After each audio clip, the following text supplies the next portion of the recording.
Apologies sort of in advance, this episode is going to be having background noise and other stuff because, you know, it's autumn in Britain. Stuff happens, especially nowadays, and there's a plane overhead. In the time of Harun al-Rashid, there was, in Baghdad, a rich merchant named Sinbad the Sailor, the source of whose wealth was a mystery. It seemed to be inexhaustible. For long seasons he kept open house, and his entertainments were the most magnificent of all save those of al-Rashid himself. All that riches could buy seemed at his disposal, and he lavished the good things of this life upon his guests. Pages, slaves, attendants were in great number. His garden was spacious and beautiful, and his house was filled with every costly luxury. This Sinbad the Sailor has a story to tell, the story of his life, but he never told it to any until, one day, there came to him one Sindbad the landsman, a man of poor and humble birth. This man pleased him greatly with an apt recitation dealing with the widely different lots dispensed by God to men, and, being pleased, he was struck with the happy conceit that, now Sindbad the Sailor was at last confronted with Sindbad the landsman, it would be no bad thing were he to narrate the story of his life, so that all might know his strange adventures and conjecture no longer as to the source of his fabulous wealth. Accordingly, Sindbad the Sailor held 7 receptions on 7 different days, and, although on each occasion a multitude of guests was assembled to listen, he failed not to address his words from first to last to his simple listener, Sindbad the landsman. Following is his narration of the strange and wonderful adventures he experienced in his 7 voyages. Thus begins the story of Sindibādu l-Bahriyy, or, as he's commonly known in Western parlance, Sinbad the Sailor. From one-eyed giants to giant two-headed eagles to cavernous tombs, this wandering merchant's 7 voyages are the stuff of legend. But what is that legend? Where does it come from? When was it written down? And why has this Iraqi merchant seaman entered such a lofty place in popular imagination while discarding everything that defined him in the first place? Also, before anyone asks, his current name is a typo. His original localized name was Sindbad, but popular English publications used Sinbad, which is traceable to a misprint from the author Horace Walpole. But for ease of listening, I'll be using the modern Sinbad spelling to refer to the character. Hello, ladies and gentlemen, and everyone in between. In this episode of my podcast Author Talks, I, Thomas Wrightson, author and incurably curious person, shall take you on a journey through the origins, adventures and history of Sindbad. This merchant seaman is one of the most famous literary creations of the Near East alongside Gilgamesh, Aladdin and Ali Baba. What are my qualifications for talking about this?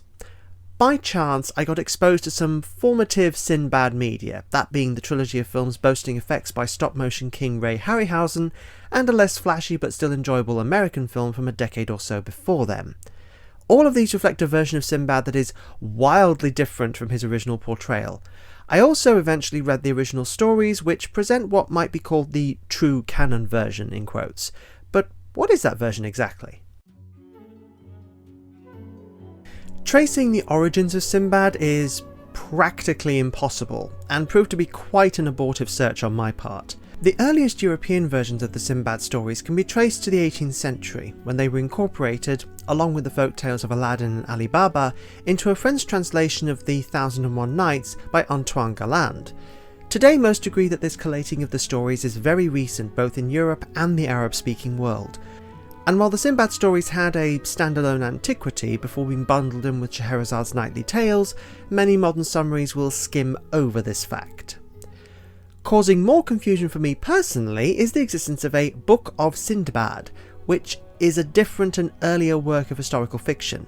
There's even a few sources I found who posited that Sinbad might not be from the Arab world. What is known is that versions of Sinbad's stories as a separate story cycle are extant in Arabic manuscripts dated to between the 14th and 15th centuries CE. So he wasn't a Western creation.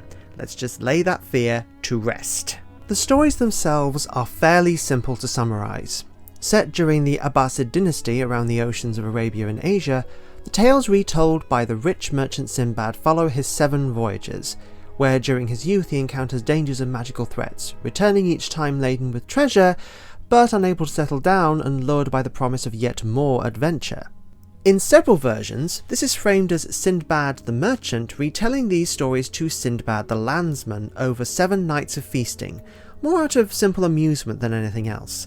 The stories all hold morals, and the ending has Sindbad settling with family in Baghdad after his 7th voyage proves to be nearly fatal to him. He also picks up a wife. Sindbad has proved to be popular, and over the last 2 centuries has grown into a figure who stands in the same kind of global cultural zeitgeist as figures like King Arthur, Robin Hood and Sun Wukong. But an interesting detail has shifted about him. Let me read you another extract to detail his own extremely noble reasons for this life of mercantile adventure. My father was a merchant of high rank and rich possessions. He died when I was but a child, leaving me all his wealth. When I reached manhood's estate, I used my inheritance with no thought for the morrow, living in a sumptuous manner and consorting with the richest young men of Baghdad. I continued this life for many years until, at last, when reason prevailed upon me to mend my plan, I found with dismay that I had sunk into poverty, and then it was that I arose and sold what goods remained to me for 3,000 pieces of silver and girded myself, resolving to travel to other lands and rebuild my fortune by the wit of my mind and the labour of my hands. So, the original Sinbad character is a wayward and spendthrift son made good. Not uncommon, but hardly noble. He also belongs to a class of people that were prosperous, but with varied social status and acceptability depending what country you were in. In the time when the Sinbad stories are set, merchants were exploration pioneers, and the mercantile network of the Islamic Near East stretched across Europe, Africa, Southeast Asia and all the way to China, by land and sea. Some of the earliest Arabian diasporas were established by merchants who settled and made communities in these new lands. There is some further context to the Sinbad stories related to this. The Abbasid dynasty was during the height of this trade network, with merchants and traders finding routes to enrich their homeland. This period in general is placed during the 1st century of the Islamic Golden Age. But many a modern retelling will drop this context entirely. Throw a dart at a board of Sinbad adaptations and you'll be extremely lucky to hit a merchant. These adaptations instead paint Sinbad as at least someone with a more noble or down-to-earth manner, and with the extra stretch that he may even be the son of a caliph himself, whether he knows it or not. There is a lot of blame to attach to early Hollywood, but also to the image of the Arabian-influenced corsair archetype created by Lord Byron's famous poem of the same name, even though the original Conrad the Corsair is nothing like Sinbad. My own encounters with mass media Sinbad have, admittedly, been very limited. 4 films, 3 from the same makers. My liking for the character is otherwise more academic and disinterested. Since the portrayals are interesting and have some relations back to the original stories, if only very loosely, I'll take them in chronological order. The 1947 film Sinbad the Sailor, with Douglas Fairbanks Jr. in the lead, has little to nothing in common with the Sinbad original. It instead uses the Errol Flynn swashbuckling buccaneer archetype to explore an orientalised Hollywood version of medieval Arabia. In what is ultimately an extremely rambling adventure, the street-smart Sinbad wins the heart of an aloof princess, fights a bored emir, eludes a faceless assassin, and claims a vast treasure that is his by birthright. No longer a humble merchant, he is painted as a roguish prince in exile of sorts. But this film does feature a strange parallel with the original stories. The true treasure isn't the gold and the gems, but the people Sinbad bonds with on his journey. Nice moral. The next, and my very first Sinbad experience, is 1958's The 7th Voyage of Sindbad, where the titular archetype is played by Kerwin Matthews. And sorry, but white actors playing this Iraqi character is a running theme.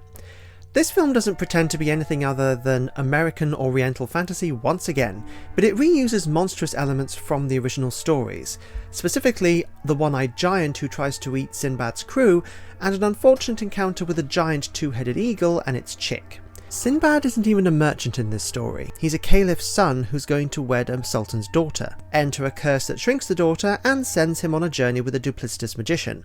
all fun and games with the little princess, until we get pirates driven mad by sirens and half his crew being butchered by monsters. There's definitely some tonal issues going on here. In my opinion, this Sinbad is barely Sinbad at all, based on direct comparison with the stories. Hence, I don't have much to say about it beyond the fact that he's a serviceable successor to Fairbanks Jr.'s Swashbuckler. In 1973's The Golden Voyage of Sinbad, starring John Philip Law in the role, we see a version of Sinbad that is less Hollywood and more 1001 Nights, right down to the character being a merchant from Baghdad rather than anyone noble. I don't know much about him beyond that starting point. Stealing a bauble from a strange flying creature leads him into a bonkers adventure where a kingdom's succession is at stake. This Sinbad does feel like an adventurer, but also like a merchant. There's a prolonged sequence where he is persuaded to take on a wayward son and give him a hardening on the ocean. Indeed, this side character is more Sinbad-like than the film's Sinbad. It really feels like this Sinbad is dragged into things, although he also turns down wealth and a kingdom by the end to remain a merchant and sea. The original Sinbad seldom turned down wealth and royal marriages. In 1977's Sinbad and the Eye of the Tiger, I bore witness, initially unknowingly, to probably the most theme-faithful version of the character in broad terms. Here the character is played by Patrick Wayne. He's been made a prince once again, but he's also an adventurer and seems to have led a wild life before being fully prepared to give up his wanderings and marry into a life of wealth and ease. It's just that a sorceress's curse mucks up his plans and he has to go on yet another adventure.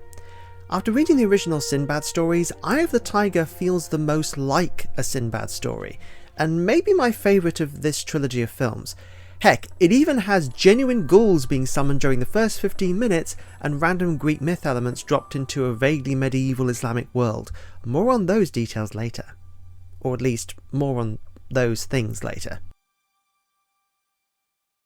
There are other adaptations that just completely throw away any link to the earlier stories beyond a vague connection held with a very fragile piece of twine. The two I'll cite here, but I'll admit I haven't watched as they don't interest me, are DreamWorks' Sinbad Legend of the Seven Seas, with Sinbad voiced by Brad Pitt, and the 2012 British television series simply called Sinbad, where he's played by Elliot Knight. In the former, Sinbad is an outright pirate, while in the latter he seems to be a street thug cursed to wander the oceans. I would give some praise to the fact that the 2012 series has Sinbad played by someone who could convincingly be from that part of the Islamic world, but that's immediately cancelled out by having Knight's version fall into some extremely uncomfortable character stereotypes, more a grungy Aladdin than a new Sinbad. So, is there anything in common between these varied adaptations and the original stories? Apart from the footnote that until very recently there was a norm of having white British or American actors play an Iraqi character? Oddly, yes. The original stories have been noted as using tropes and motifs from across the Mediterranean, Arabic and Asian continents, with some seeming to be more in line with ancient Greek mythology. Similarly, each of these stories are grab bags when it comes to their content.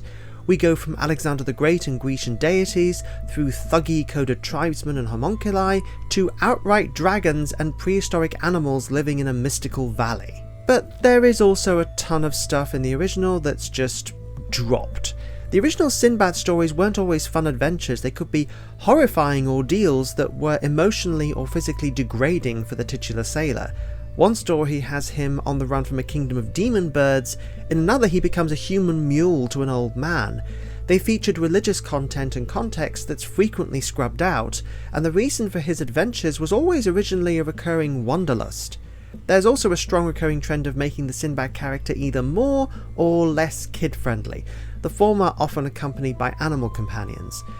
Sinbad returns in some form of media roughly once per decade, about the same ratio as Arthur and Robin Hood, although he hasn't had anything reach the Western mainstream since the early 2010s.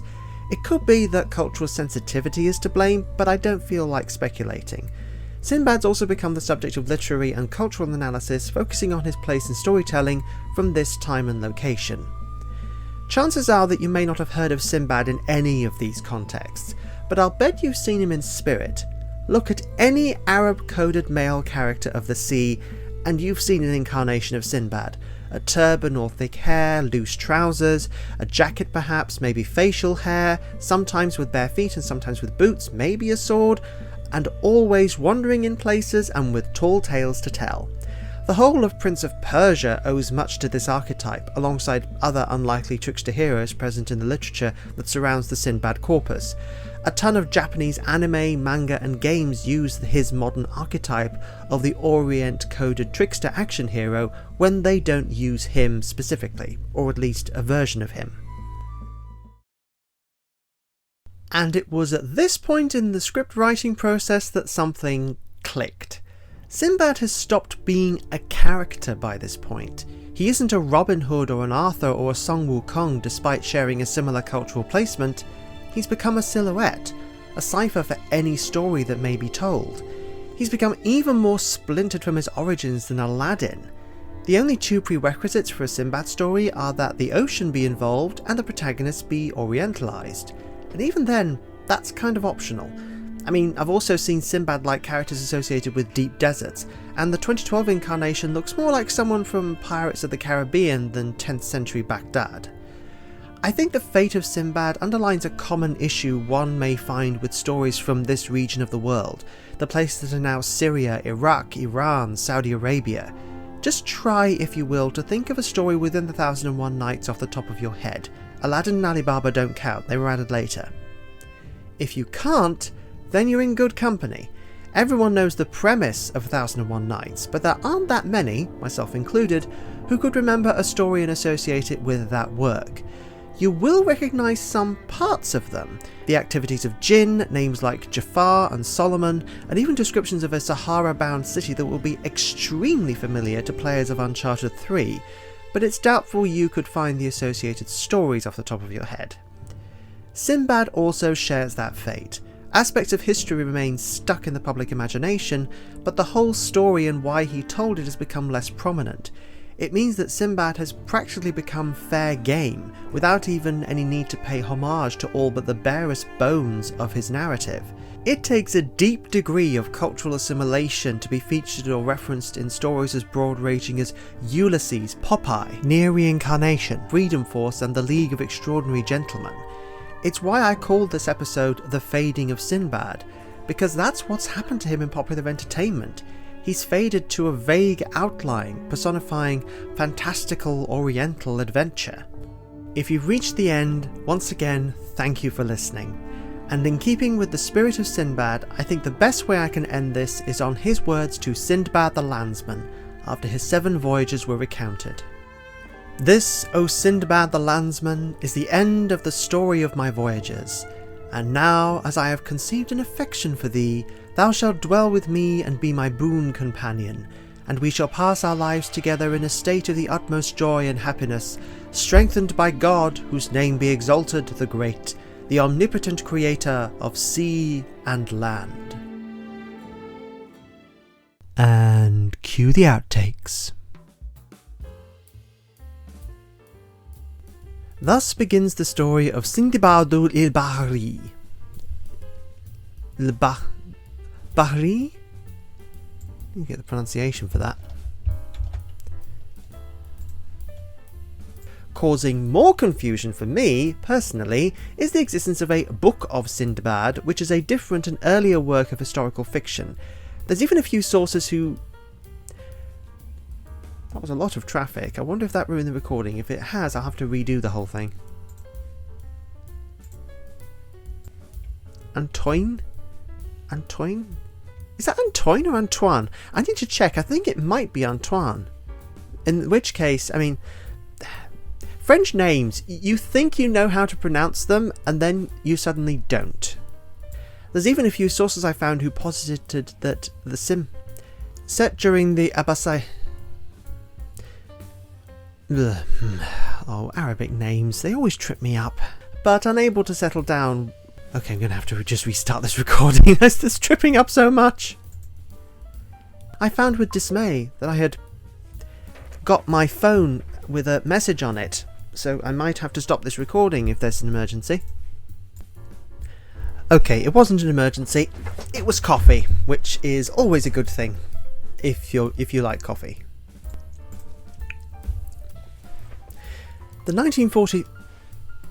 That's not 1940. I forgot to correct that. It's 1947, not 1940. Ugh. Eludes a faceless assassin and claims a vast treasure that it is...